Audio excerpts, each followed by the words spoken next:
Hello there, everyone. Thank you so much for joining us today at our AFA Canada Retail Next marketing webinar called How Are You Engaging Your Customers Now? We're really excited to have our panel today, a nice mix of retailers and a supplier. Before I introduce them, I just want to point your attention to a new initiative we have on the AFA Canada website. It's a brand showcase. We're calling it Michelle's Lookbook. It's kind of like a takeoff of the brand merchandising shelves we would have at the show.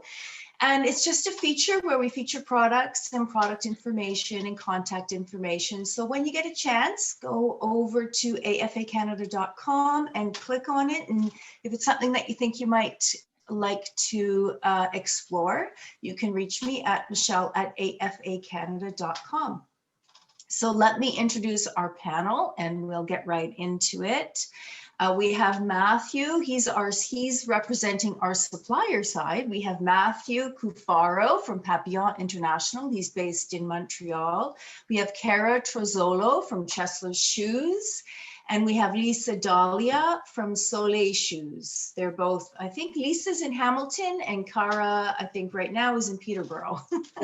Yes. Welcome, you guys. Thank you so much for doing this. We want to get into it right away. We really appreciate you taking the time and everyone who's watching out there. Oh, if you do have any questions, use the chat box and we will get to your questions when we can. So let's start off by you guys each one at a time briefly sharing a successful initiative, if you've had one, since the start of COVID. Cara, you want to start with you? Sure. I mean, we've had a few good sales, but the one thing we did that was a little bit different before Christmas, when everybody was trying to do the focus on shopping local, is we ran a little campaign where we asked people to write in, and I know that was a little tense, asking people to actually think and write in. And so they would have to write in about a positive experience they had with any local business. And we had 7 prize packs up for grabs that they could enter for. And each prize pack was worth at least $500. And we had other retailers, other businesses in with this. We got free radio time. We got free, we got onto social media. And people were really coming in, writing about local businesses. And it was really very encouraging to see people actually trying to show their love for their local businesses. So that was really encouraging for us. That's wonderful. Lisa? So we did a few different things. I mean, we did obviously promotions and whatnot to encourage the purchasing online and pushing customers to our website. So we did a few different feel-good contests, but one thing that really took off for us was Instagram live sales.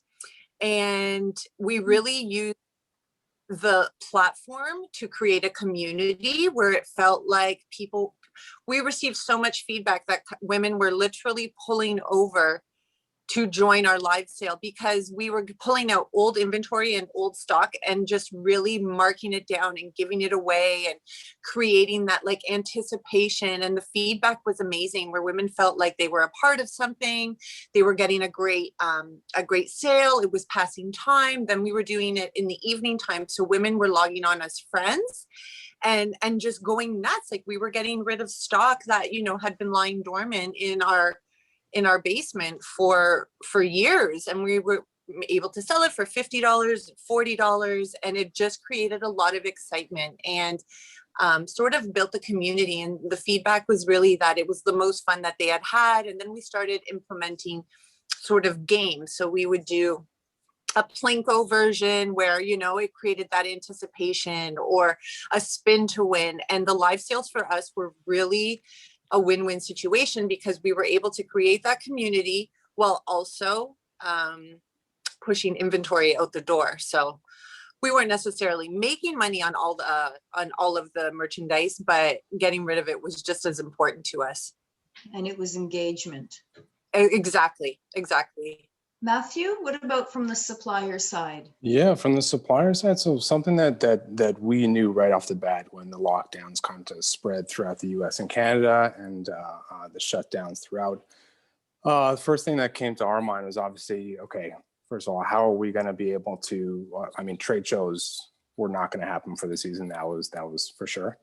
And the number of customers that we'd actually be able to see face to face were limited, if any at all. So we sat down, we really had a conversation. Okay, whatever resources, whatever materials, content that we had, we really kind of had to step up our game.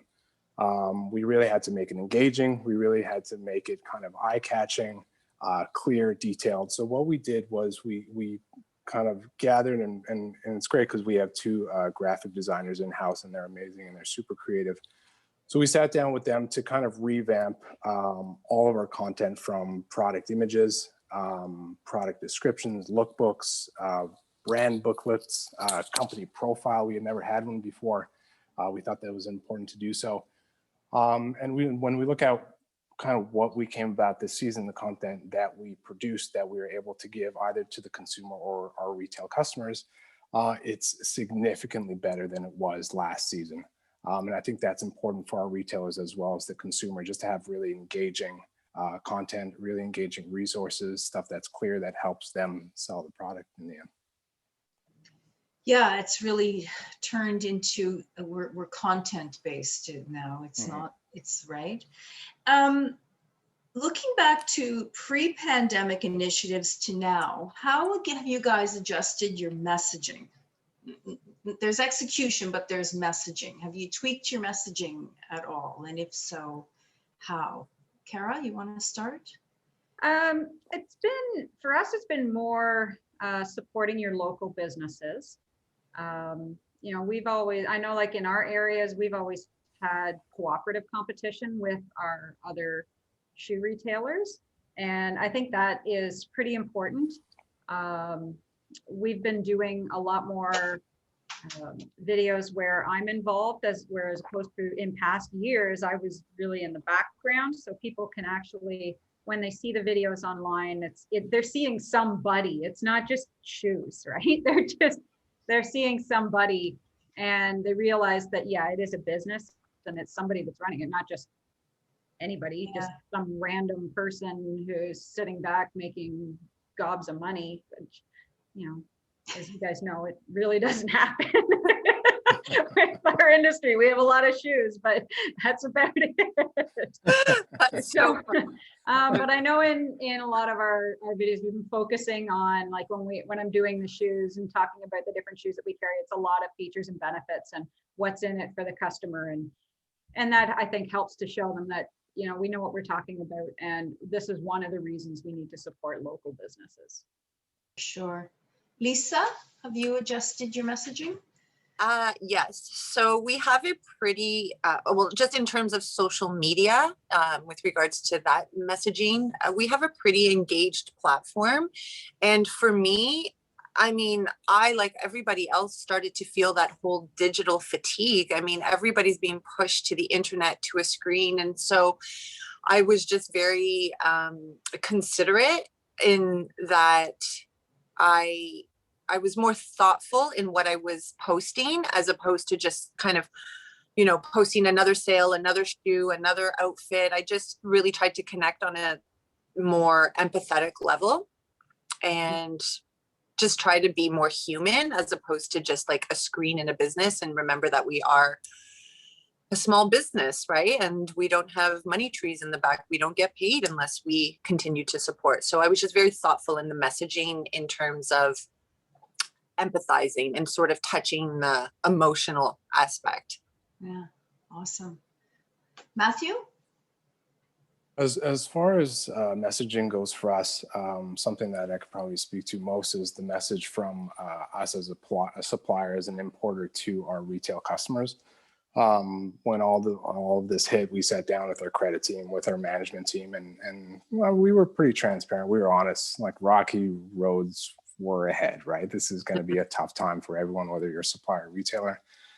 And we've always been pretty customer service oriented. Our motto has always kind of been answer the call.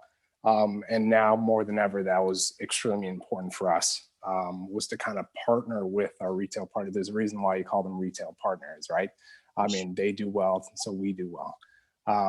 We knew there's going to be a bunch of importers that were going to try and muscle their retail partners to get payment or to kind of push deliveries, not accept cancellations, whatever it might be. But we kind of took the stance, okay, it's a two-way street. We're going to help them because ultimately helping them is going to help us, right, in the long run and short term too. So that's kind of the message that as soon as all this happened, we sent out an email, we made some calls. And we really made clear that message that we're here to help you guys and just, keep the lines of communication open. Like, let us know how you're doing, even if it's bad news. Like, bad news is better than just not hearing at all and just kind of going absent and ghosting, right? So we really try to keep the lines of communication open, be understanding and be empathetic, and just kind of ride with our retail partners and get through this eventually. Not to say that we're out of it. But I think a lot of our customers really appreciate that messages and our willingness to kind of work around like kind of the normal ways of how we kind of usually go about.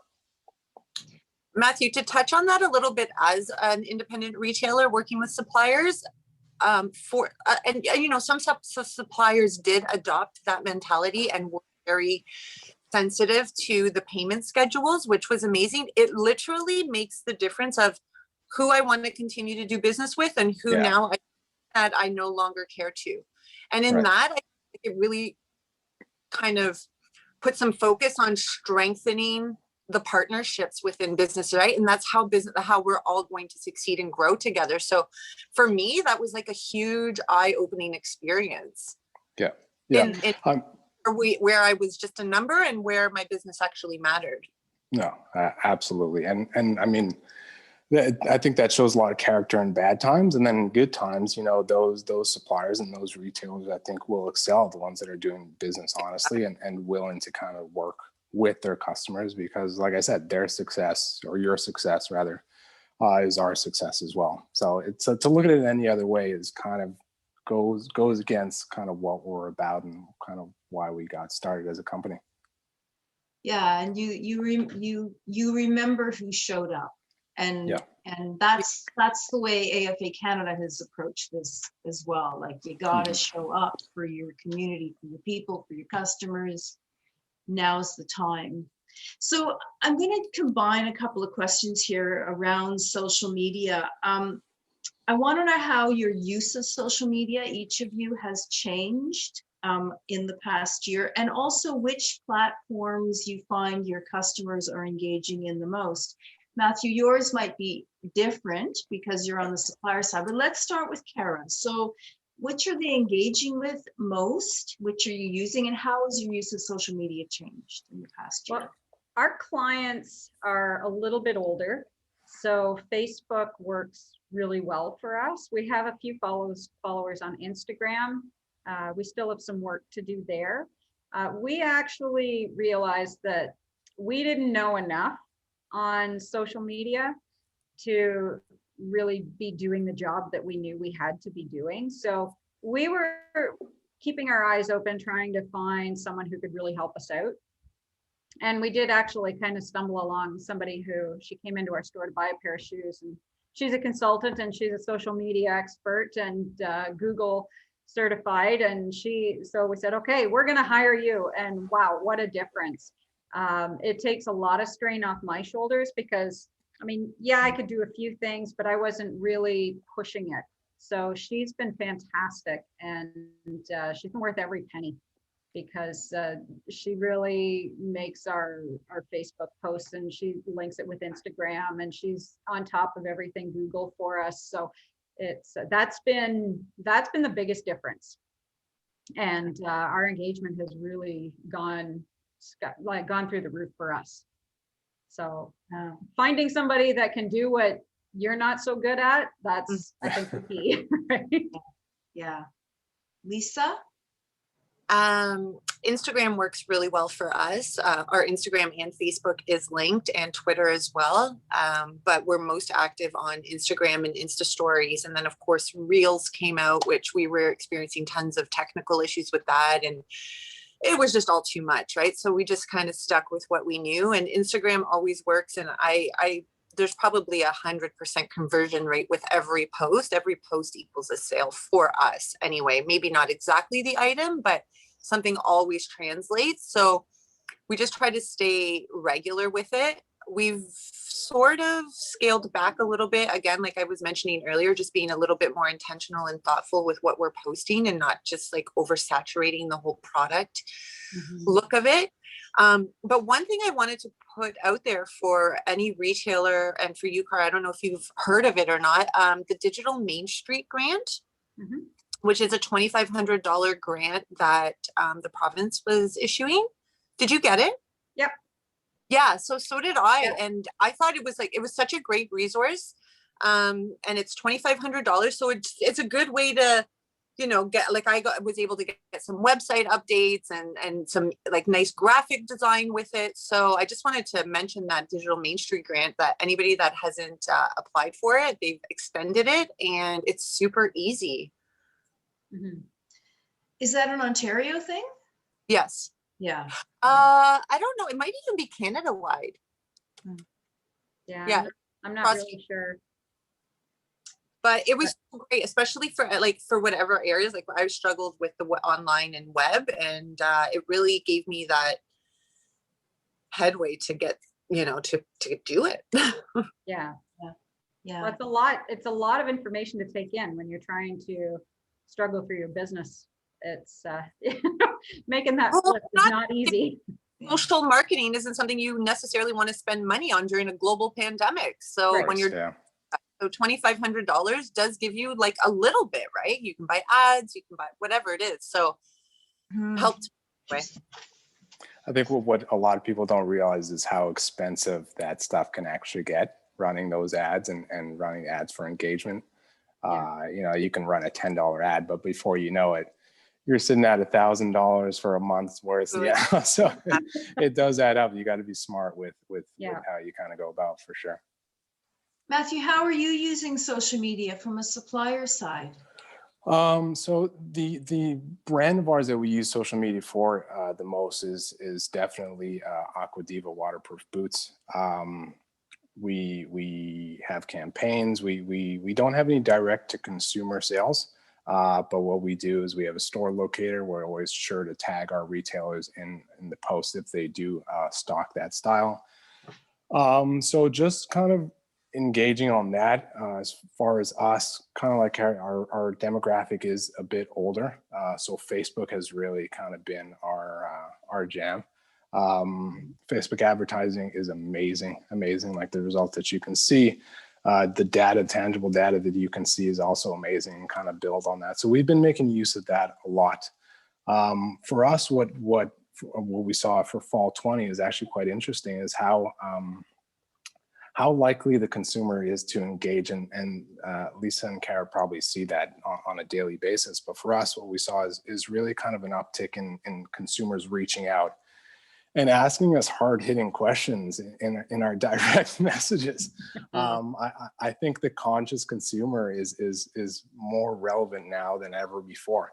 And we saw that for fall 20, is just that engagement, and the consumer is not shy to reach out and ask those questions. I think more than ever, they're thinking about their purchases, and they're really kind of spending time making sure that, okay, the style is right, the color is right, the fit is right, and the company who I'm buying, or the retailer I'm buying from, I want to give my dollars to them. So that's something that we saw, and that kind of changed. So we're paying a lot more attention to kind of just responding to engagement and kind of following through with direct inquiries and stuff like that.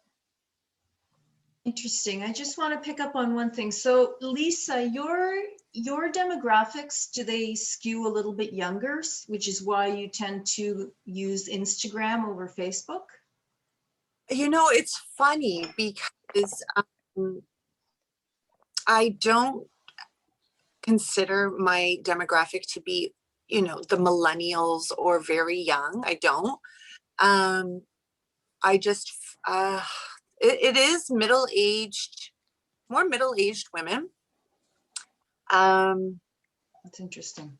Yeah, it is more middle-aged women that are shopping. Like we do have some younger and then we do have even older, but it's in that middle range. And I don't know. To be honest, I find that Facebook falls flat for us. Hmm. Yeah. Interesting. It's not as interactive, I don't think. There's a few more actions that Instagram allows us to take. Yeah, no, that's for sure.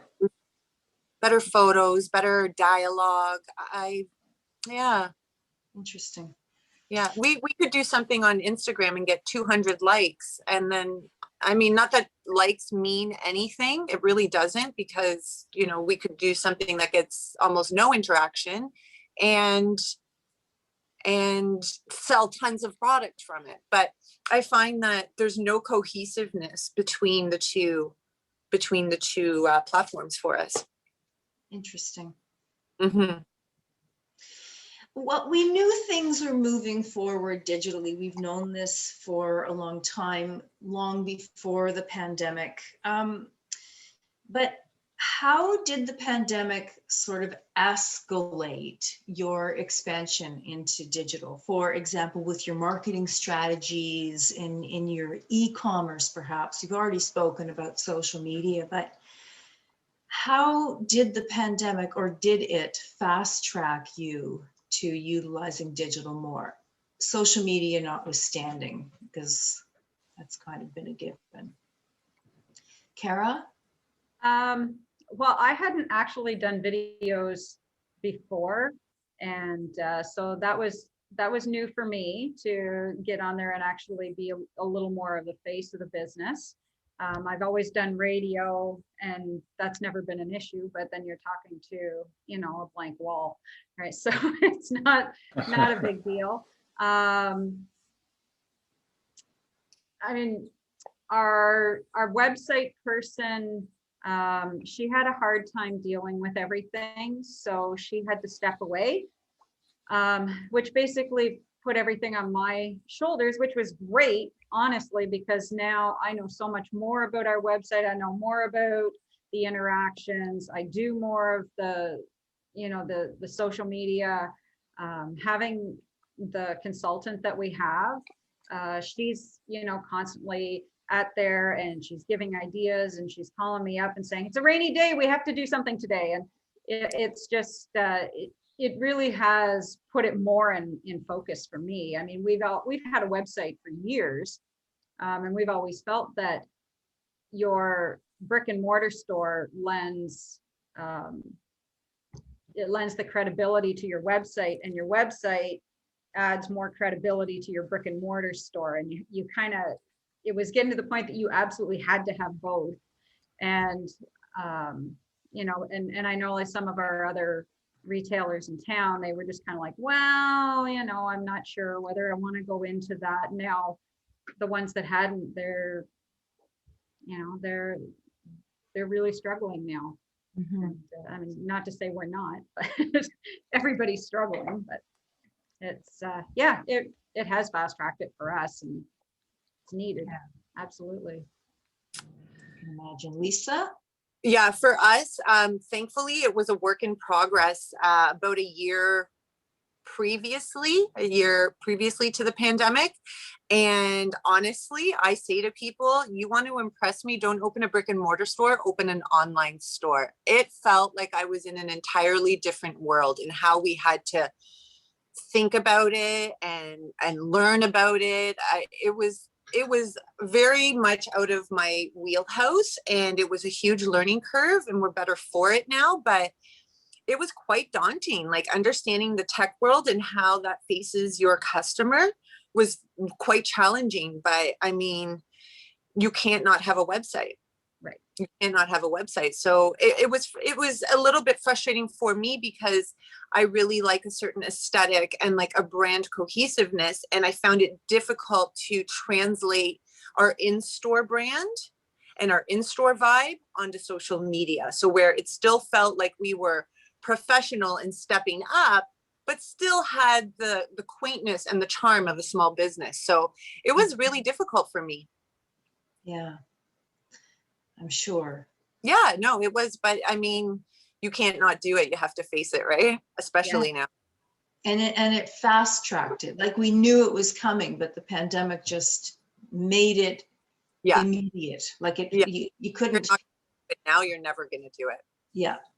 I think that was a hard hitting reality for a lot of retailers where, okay, this is here right now. It's not a project for fall 2023. It's happening right now, tomorrow, maybe even today.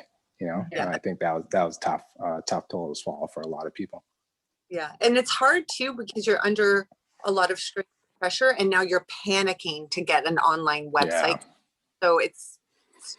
And one thing I've learned with anything online is you don't want to rush anything. You want the message to be clear. You want the branding to be clear. You want it to be a concise message, and anything rushed just comes across as being rushed. It's very transparent when it is. Yeah, it's true. Yeah. So which methods of your marketing mix are working best for you? Is it social media? What else are you doing besides social media? Or is it only social media to reach out to your customers, to engage your customers in the absence of not being in store? Well, I can speak to that. Well, obviously social media and online sales is what's driving our business currently. And we're really encouraging curbside pickups. And so with curbside pickups, it gives us that opportunity again to talk to the customer. And, as a community business in a quaint street, we've been in the community for 10 years.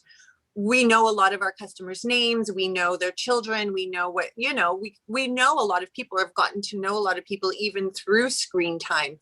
And so it gives us that opportunity to sort of reconnect. And one thing that I did is I started handing out discount cards. So that are only applied for in-store use. So it just gives us that dialogue of like, thanks so much for supporting local. This was awesome. So great to see you, Jan. Take this card and come back in the store when we open and, kind of do that. Or here's another one, pass it to your sister. I didn't get to see her, and just kind of maintaining the relationship that way and letting them know that it's valued. Because one thing that I've noticed, and I felt like the whole shop local push, and this is just my opinion and my perspective, it started to sound desperate. And I wanted, people still have a choice, and I still needed to give them a reason to want to come back, not just because I'm a small business and I'm, at home picking my nose doing nothing, and you should just support me because of that. So I wanted to stay active with that whole messaging and like, yes, it is important, but I realize you have options, and I still want you to pick us. Yes. Yeah. Very interesting. Kara, how about you? Well, I mean, we do emails with our clients. We've been doing that for a long time. We still try to keep our emails to a maximum of one every 2 weeks. Mm-hmm.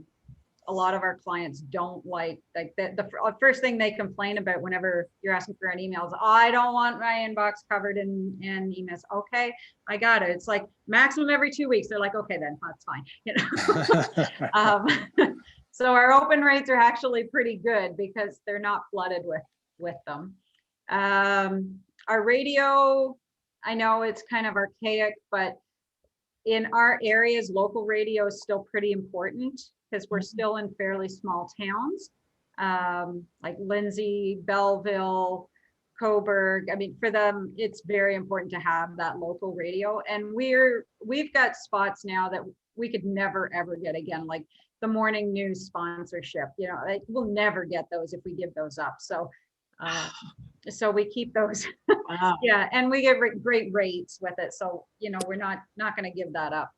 And then the Facebook has been working really well for us.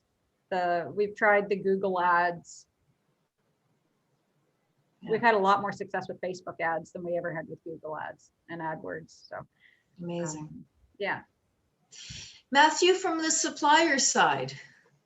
Yeah, that's a good question. So, I mean, one of the things, the easy answer is just to kind of say that we open up a direct to consumer and just kind of bypass our retail partners, which we did not do throughout this entire thing.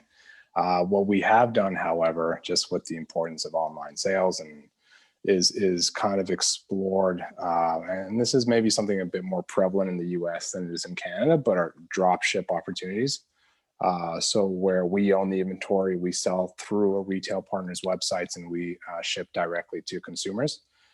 In the past, it wasn't all that enticing as an opportunity for us. But now, given the state and the transition and how the consumer is propelled to buy online, we've come to kind of consider those opportunities more so than we have before. It's not easy. Obviously, there's a ton of manpower and energy and certain type of framework that is required of the company to be able to do so. But if it's the right retail partner, then it'll pay off. It'll pay off. Don't hold me to it, but if it is the right retail partner, there's definitely a lot of positives that can come about from it. Mm-hmm, mm-hmm. Yeah, I think with that, Matthew, too, doing that not direct to consumer, but the drop shipping that way as a retailer, for me, I've had a couple kind of breach that, and I wanted to do it. I just didn't have the time to get the product on the site, on my site. But for me, that works really well. You're not just giving Canada Post all the money. You're only shipping it once. Yeah. But also it gives me an opportunity to see, okay, my customers are interested in these products. We're getting more interest in these products. Okay, so next season, I'm going to buy more of this product from this supplier. Yeah. So to me, it's appealing that way. And I think that works into a partnership as well. Yeah. Mm-hmm. Interesting. This may be more supplier side, but I'm just going to ask, and we'll see if Kara and Lisa also can chime in. How has your marketing spend changed since traditional? I mean, we've talked about social, but how has it changed? And there's the trade shows, you can't do those anymore, and is it advertising to directly to retailers? And from a supplier side, how has your marketing spend changed? That's a great question, because it's also kind of a tough question, because yes, all trade shows kind of went out the window. None of that is happening. So you have these dollars that are kind of sitting there, but business is down. So it's not like it's wads of cash sitting underneath your mattress, So it's kind of a tough one. Regardless, you got to push your product, right? So one thing we've done is obviously, as we discussed before, Facebook marketing. We've kind of delved into that. Another thing we've done, I mentioned at the top of the conversation, was our 2 graphic designers. So we have poured more money into that, just creating more engaging content, more premium content. Even if you're selling $10 shoes, the line sheet's got to be nice. The lookbook has to be nice. You can't mail it in anymore. So we've definitely put some dollars into that, and luckily we have a great creative team. And the third way, and it's it's kind of a weird answer to this question, but we've invested in inventory. I think it goes without being said, budgets are pretty slim. People are going to kind of stick to their guns. Yes. They're going to stick to their bigger brands and their best sellers. But if a supplier has inventory and retailers are able to chase sales in season, then you know what, you're going to get some confidence from the retailers, right? They're going to give you that shot that maybe they wouldn't have before. Just buy sticks from the start for pre-booking, and then look, if it sells in season, the fact that this guy carries full size, runs in XYZ styles, we're going to give him a shot. So that's kind of maybe a strange thing to have done as a supplier, especially during these times. But we've kind of bulked up in as far as our inventory goes with that budget that might have been spent for trade shows and traveling. Yeah, from what I've heard from everything you've said so far, Matthew, Papillon is really invested in thinking about post-pandemic and servicing your customers and future customers, and again, showing up for them and being there for them when they need you. And yeah. I mean, it's pretty obvious. We're not Sam Edelman. We're not Steve Madden. We're not these massive conglomerate companies, you know, with CEOs and boards. Like, we're a family-run business, and we have been for 30 years, and we hope to be for the next 30 years, right? So we've kind of established our name, and we hope to kind of continue and gain confidence of retailers. That's why we're here, right? So. Very interesting. Lisa or Kara, have your marketing spends, how have they changed? There isn't one. Yeah. You're sticking Good to social. answer. Yeah. Honestly, I mean, Yeah. it is what it is. Like Matthew said, sales are down, and it's being very selective on what you're investing in. For sure. Yeah. And Kara, you have those radio spots. Yeah, Yeah, we were able to keep working on that. Yeah. Radio is not dead. Radio is still a good medium. It is. It's a little tougher. Like, as I say, you got to really kind of push them a little bit to get the spots that you want, and for the price that you want. Right now, they're offering a lot of extra spots, which is good. They don't want to go, they don't want to reduce their money. They still have expenses to cover too. Yes. But they're willing to give you a whole lot more right now. Yes. So, yeah. How has the pandemic inspired your creative minds? I mean, I know for me, it's inspired my creative mind, and just because of the trauma of it all, really. We've all been traumatized, Oh, yeah. right? We really have. So how, Lisa, let's start with you. How has it inspired your creative mind? Well, lots of reflection. I know it sounds cliche and everybody's heard that, but it has brought up a lot of reflection. And I also think that creatively, you might kind of question implementing certain things or doing certain things or taking certain risks. And I feel like with COVID, people have become so understanding and even a little more accepting that anything goes. Like anything, there's nothing too ridiculous or out there, out of the shoebox, if you will. And, so people are able to just be like, okay, I'm going to try this, or I'm going to try that, or, different promote. Like, I just feel like anything goes, and people are more willing to take risks and less worried about what people might say or how clients might react. They're just willing to take more chances that way.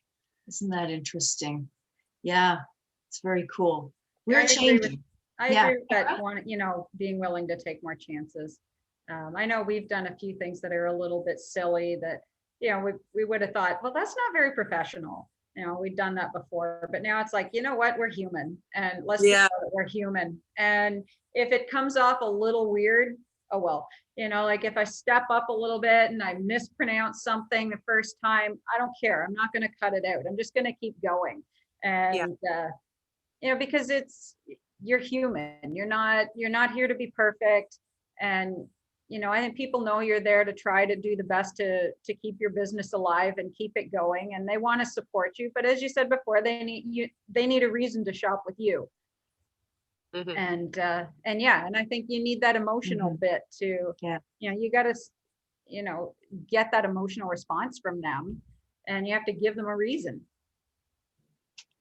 So with the creative thing, I think I'll often just kind of start with something. We'll be talking with the team, or I'll be talking with just a friend or whatever, and something I'll get going, and then it'll just kind of keep rolling and keep building. And that's, I try to plan, but sometimes that doesn't always turn out. I'll start one way and it'll end up completely another direction. Yeah, so your process is working with your team too, right? We've got a good communication. Some of them can be as silly as the rest of us. So. Matthew? Yeah, so obviously I rely heavily on my team, my creative team, the other sales guys, management. to kind of come up with new practices that we can kind of implement. What I have done though, since the pandemic and lockdowns hit, was really take advantage of resources that are out there, whether it's podcasts, Facebook groups, whatever it is. And it doesn't have to be, and this is something that I would suggest to suppliers and retailers alike, is look at what other businesses are doing, but don't restrict yourself to the footwear industry or the clothing industry, the accessories industry. Look at what tech is doing, look at what construction companies are doing, just kind of or any business at all, bedding, like whatever it is, and other retailers, and trying to kind of look. Not all of it is going to be relevant for you, but if you can kind of pick and choose what is relevant for you, and you can kind of pick up little things that kind of will help you. So there's tons and tons of resources. So that's something that I take advantage of to really kind of get that creative process going. So highly recommend podcasts. Off the top of my head, How I Built This by Guy Raz. Amazing podcast. He interviews business people from all walks of life, and you can kind of pick up different things, very, very interesting things. Retail Insider, the website, which I believe, Michelle, you guys work with quite often. Mm-hmm. Great resource just to see what everyone's doing, restaurant industry, whatever it is. So just kind of reading up a lot, listening to a lot, just to kind of get those creative juices flowing, and pick and choose whatever works for you. And like Kara said, run with it. Try different things. Like Lisa said, run with it. Just don't be scared. And if it works, it works. If it doesn't, move on to the next thing. Yeah. Who did you say the podcast was? How I Built This by who? By Guy Raz. I'm just noting that down too. Yeah. Another one that Diane Thurston, she's one of our board members, another one that she talks about a lot and I've been tuning into lately is Chatter That Matters. It's also very good. It's not totally retail focused. It's advertising and marketing and small business. It's Chatter That Matters. It's also very good. There was a question here that I don't want us to miss. So it was for Lisa. Could Lisa walk us through how she set up and ran her Instagram live sales? How did people find out they were happening? What was the format and how long was a live segment? Woo, woo, okay. Take it from the top. All right. Yeah. Let me start. Okay. So how it started was, okay. We would pull all our inventory. We would pull our inventory, have a setup on the sales floor with all the product and all the sizes we were willing to sell. We would have it pre-priced. So a pair of sandals that might've been $140, we would sell for $60. And we would announce that. So we would announce this, here's a Solsana shoe, it's the last pair, it's a size 40, it's, describe it, sell the shoe, and then we'd ask the customer to type in whether or not they were going to whether or not they wanted it. So they would, it was kind of like a first come first serve, so it created a lot of anticipation. And by the way, this was on Instagram Live. We never did Facebook Live. We would also send out an e-blast announcing it. I would create a post announcing it, telling people log in at 3:00 for our Instagram live sale. We started with 1 hour, but we found that they were stretching out to almost 3 hours. We had hundreds. Wow. Yeah. And we had hundreds of people logging in and watching. And so we would do that, and it was really high energy and moving kind of quick. This is what worked for us. Like I've seen other people do different versions where it was much slower and it was more focused on selling sort of new arrivals and all of that kind of stuff. I sort of created my own monster by handing out these deals. So that's what customers started looking for. So I sort of shot myself in the foot there in one hand, but on the other hand, I was able to kind of get rid of a lot of inventory while also using that time to preview new arrivals. So I found that it brought people in for more than just the sale. So that was just a bit of a bonus. And that's it. Then from there, I mean, it's very time consuming, but it was worth it. From there, we would invoice. So we would have to make sure that people sent in their emails. We would send them an e-draft, they would pay for it, and then come pick it up curbside. So that was our flow. Whoever's asking these questions can contact me privately on Instagram, and I can talk about it more. I'm picturing like an Yeah, auction type of scenario here. It was very much auction style. Like, you know, Mary would be like, I want the size 40 Solsana sold. And honestly, like, it created a lot of disappointment. Like, people were like, I was first. And I'm like, oh, you know, I don't want to hear it. It's an opportunity sale. If you're not faster, you're not getting it. Like, that's it, right? So it was able to kind of, customer service went out the window. Yeah. It's very interesting. Good, and it was fun, and people were buying like crazy. I mean, I don't know about you, Cara, but I'm assuming like you have a ton of inventory lying around, dead stocks, right? Yeah. So you sort of there's always that the odds and ends and stuff that you're like, thought that was going to go, and it really didn't. And yeah. So we kept it strict, and then we kind of added different elements. So we did a spin to win and added different prices on it. So starting at $50, $60, $65, you know, free spin, making it fun. So we would do things that I was willing to give away, or I knew that there was really good margin on. So for example, evening clutches, you know, we would spin it, and the next thing you know, we're like, $20, you just got a clutch for $20. So excited. What about this one? And it was just fun. It was just fun.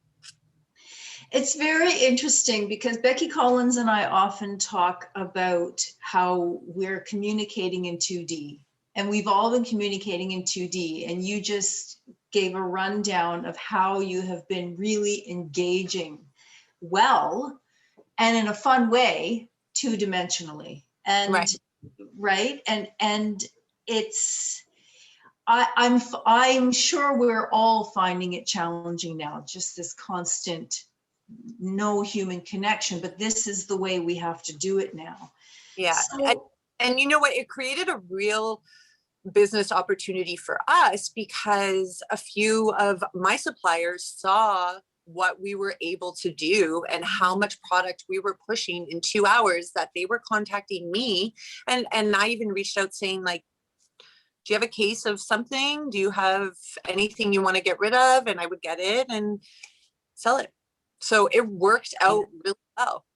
So the question I have to step in here, is that something that you foresee yourself kind of continuing to do once we're kind of over this this mess, this ordeal? Do you think you'll still keep doing that kind of thing?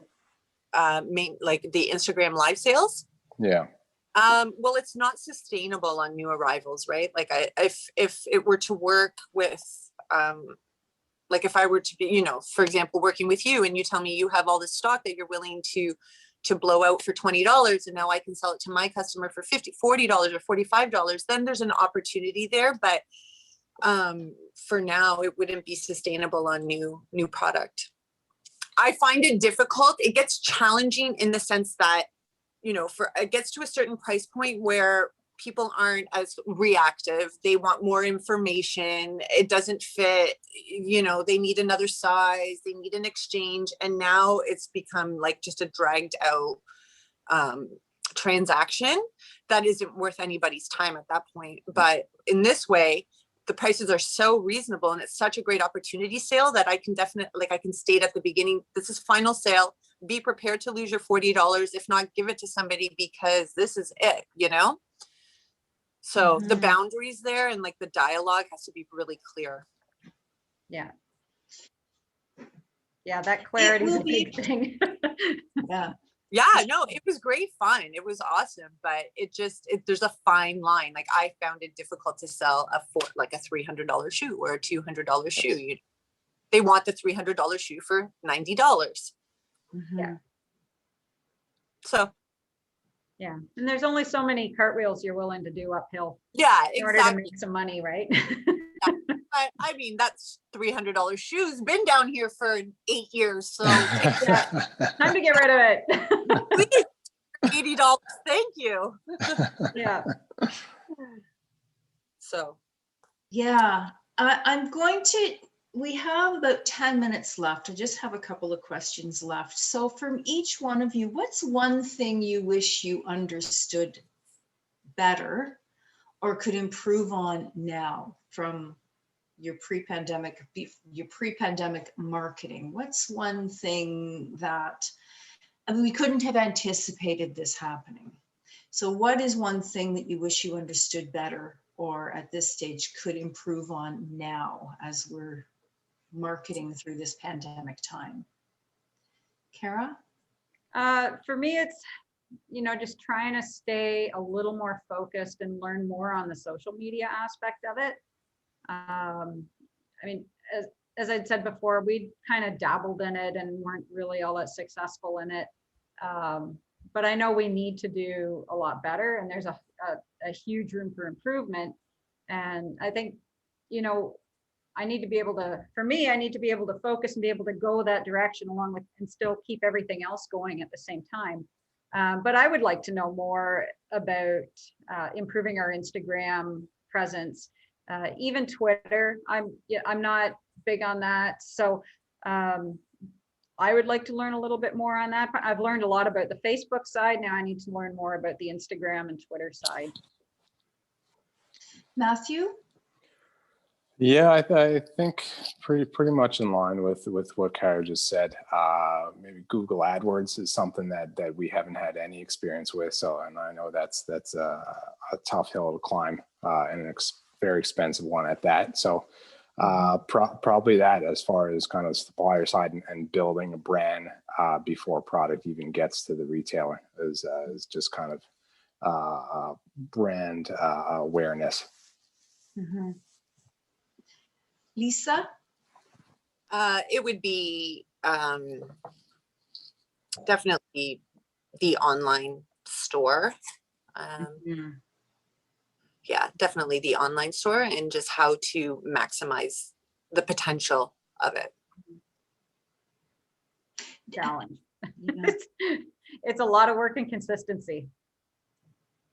The online store, your e-commerce site? Yeah. Now, do you guys manage it on your own, or do you have someone managing your e-commerce site for you, Kara? We do it on our own. Mm-hmm. Yeah. There was a lot of planning, a lot of research. And I mean, we go into a huge amount of detail, or well, from what we've seen with other sites, we go into a lot of detail on the features of every shoe. So it takes a long time to get everything up there. Right now, our biggest problem is our integration with our POS system. So the inventory doesn't link. So it tends to frustrate a lot of customers when they buy a shoe and then we're like, oh, sorry, we don't have that. It doesn't look that great. It's still a challenge for us. We're getting there.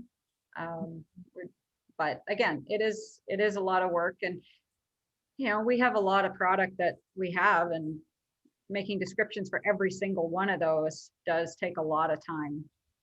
Yeah. Oh, I'm sure. But it looks a lot better. Yeah. So. It looks a lot better from before the pandemic, like when you were. No, I mean, we've stuck to our guns. We did a lot of research and we spent a lot of money at the very beginning, 10 years ago, because we knew it was headed this direction. So we said, okay, well, we're going to have this type of description, and it's going to be, what's in it for me, and it's got to have pictures, and the pictures have to be a certain way, and everything has to look the same, and all the brand images have to be right, and the brand pages have to be right. And, and our homepage has to have the right images, and everything has to be the right size. So we had to go through an awful lot in order to make sure that everything looks just right in order to do it.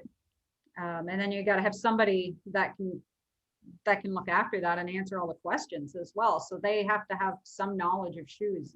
Can't just be an outsider. Yeah, for sure.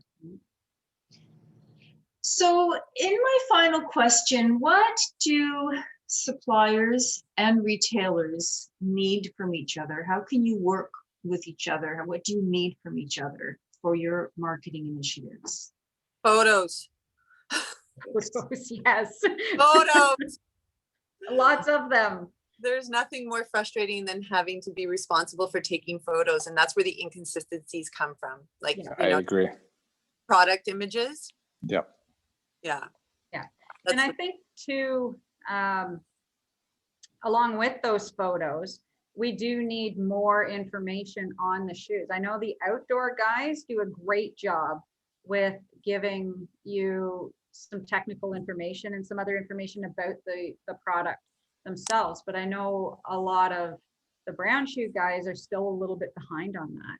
And I know from my standpoint, and just even training our employees on the features and benefits of these shoes, because we're a fitting store. We're not necessarily fashion driven. We're more fitting, and we could really use some more of that, even at buying time.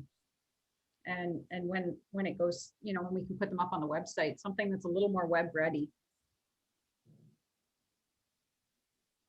Matthew, is there anything? Yeah, well, I'm glad you guys both said that, because I think we started off this call and me saying that we poured a ton of energy into exactly that, lifestyles and product photos and product descriptions. One thing I will say to retailers is push your suppliers for that stuff. Don't give them that long leash. Like they probably have more time than the retailer does to do that. So we're proud to supply that to our retailers. As far as kind of what we need from retailers is really, I think, communication. Every retailer is so different. Every brand is so different. There's different engagement for different initiatives, right? So we always ask, but we really need some like good direction. We can only supply what you think, or rather what you think you need, so, and everyone is different. So just kind of trying to being transparent with your supplier, letting them know, okay, Facebook ads don't work for us. We're more of a print retailer.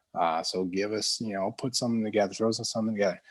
Or radio works best, right? Just kind of relay that information as best you can to your suppliers, so we can kind of alter our content to be able to kind of work for you. I mean, there's no point in giving you tons of content if that stuff doesn't work for you and you can't get that engagement, you can't sell through stuff. So it's really kind of a case by case, but push your suppliers and let them know exactly what you need, because in the end it's just a waste of time for you to get stuff that you can't use and for us to put together stuff that won't be used. So just open lines of communication, I think, is the best thing. Yeah, I will say though, it is refreshing to hear you say that you don't have your own website, that your retailers don't have to compete with you. Yeah, the same dollar. Yeah. I know in speaking with other shoe retailers, it's a bit of a thorn in our sides when we have to compete with our suppliers, or to sell the shoes online. It can be frustrating, to say the least.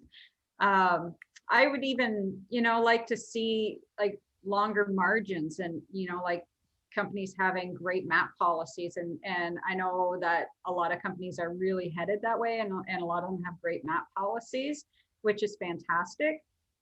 Working on 50 points, like a lot of our suppliers are still at 50 points. I'm just wondering, is there a way to increase it maybe another $10 online, so that everybody still has to sell it at the same dollars, but the cost price, we just have that little extra wiggle room, because that online you're going to have to sell it on sale, and our regular price time has been cut so drastically by Black Friday, and now by our own government and our pandemic for spring summer, having lockdowns during the key months. It would just be nice to be able to have those little longer margins, so that we can have something to take home at the end of the day now. We're at time, so thank you. Thank you so much, you guys, for your insights have been amazing. We really appreciate the time you have spent. Thank you to everyone who has tuned in today. This has been recorded, so it will be on the AFA Canada YouTube channel. Give me a couple hours and I will put it up there. And stay safe, everybody, and maybe we'll see you sometime in 2021. Fingers crossed. That Fingers would be crossed. nice. That would be nice. It was Thank so you. nice to talk to you guys and get the different perspectives. So thanks for your time today. Yes, thank you. Thank you guys. Thanks. Okay. Take care. Stay safe, Take care. everybody. Bye-bye. Thank you. Bye now.